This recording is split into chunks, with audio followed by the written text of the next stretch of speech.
आमतौर पे जब कोई होटल स्टार्ट करता है तो जब होटल की रेवेन्यू स्ट्रीम को कंसिडर करना है तो रूम टैरिफ्स को बहुत वेटेज दिया जाता है।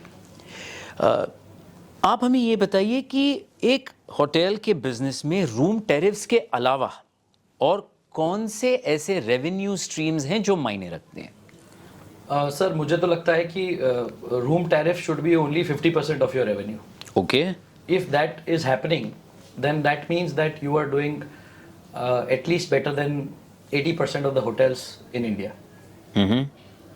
Basically what that means is that there are about at least 6 plus avenues of generating incomes which are different from room tariffs. If you can elaborate. So first I would say that food and beverages.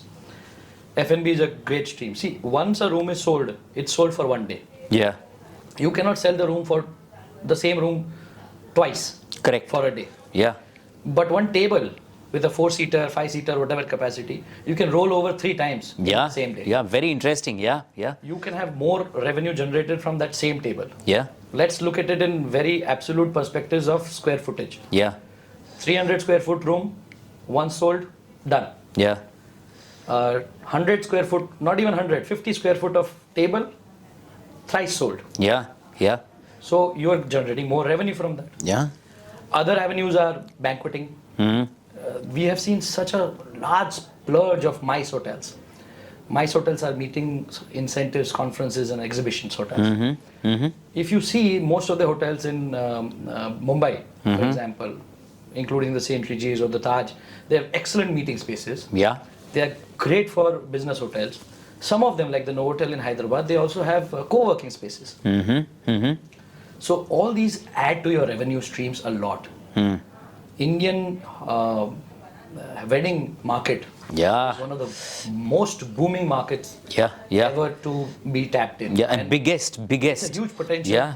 It's not even scratching the surface right now. Correct. If we can tap entirely into hotels, it would be fantastic.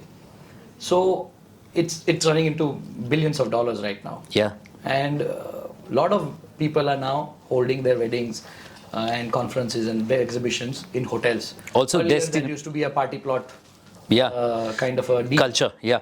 And also today destination wedding has taken off big time. Absolutely. So that also, like Udaipur is a very great destination. Yeah. Recently I was at a wedding in Varanasi. It is a superb destination now. Yeah. People are also enjoying Kerala because the backwaters, properties on backwaters can have a good beachfront, feel and vibe. Yeah. So many of those things are happening. So like I said, conferences are one of the avenues. Yeah. Interesting avenues are unused spaces. Unused spaces. Yes. Okay. Take for example ITC Maratha in Mumbai. I don't know if people have noticed, but when you enter the lobby, before you enter the lobby, on the right hand side of ITC Maratha, you have an ATM within the hotel. Okay. Nobody, I think, has observed this. Okay. But that's a lease rented premise from the hotel's end. Okay. So the bank is paying a lease rental to the hotel. Yeah. That particular space would have been wasted completely. It would have become a storage rack. Yeah. But the hotel thought of it in a different manner and tried to put in something in that space. Commercially exploited that space. Yeah. Then there are many merchandise and retail outlets that can be opened into hotels. We always see in luxury hotels a lot of shops and unique offerings that they offer in retail sectors. Yeah. So your unused spaces can be given out there also. Yeah. Then a lot of different types of and very unusually travel desks are also a great stream of revenue. Explain. So travel desk and laundry, they can actually become a real breadwinners at times. We have a hotel in Dahej. It's a special economic zone in Gujarat. It's near to Bharuch. And it is adjudged as the 50 best, one of the 50 best SEZs in India. There we have a ITC's Fortune property and we have an in-house laundry. Okay.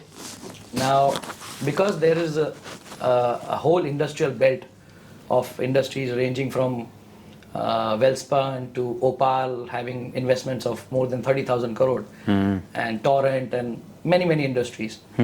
Now they have a big issue of laundry. So we have tied up with 3-4 companies in which all their laundries come to us. Okay. Now that has nothing to do with my in-house guests. But since I'm operating a laundromat anyways, I have tried to increase my revenue through an outsourced plan of servicing my laundry. Okay.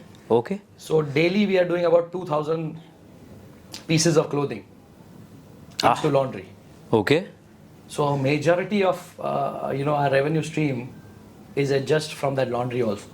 Okay. So like that, a travel desk. If you have your in-house travel desk, if you have your line of cars with you, their airport pickup and drops to their meeting places of the guests.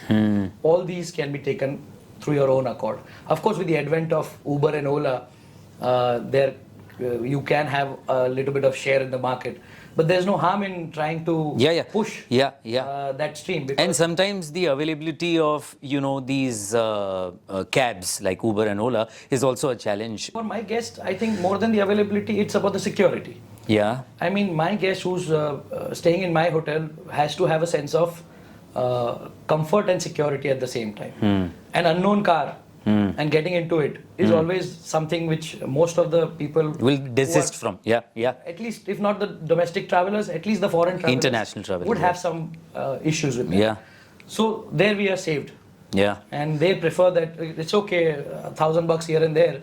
Doesn't matter. But it's best to have the hotel car with you. Yeah. So that is an interesting way of going upstream in your revenues. Yeah. So there are these kind of ways where you can actually think out of the box and generate revenue.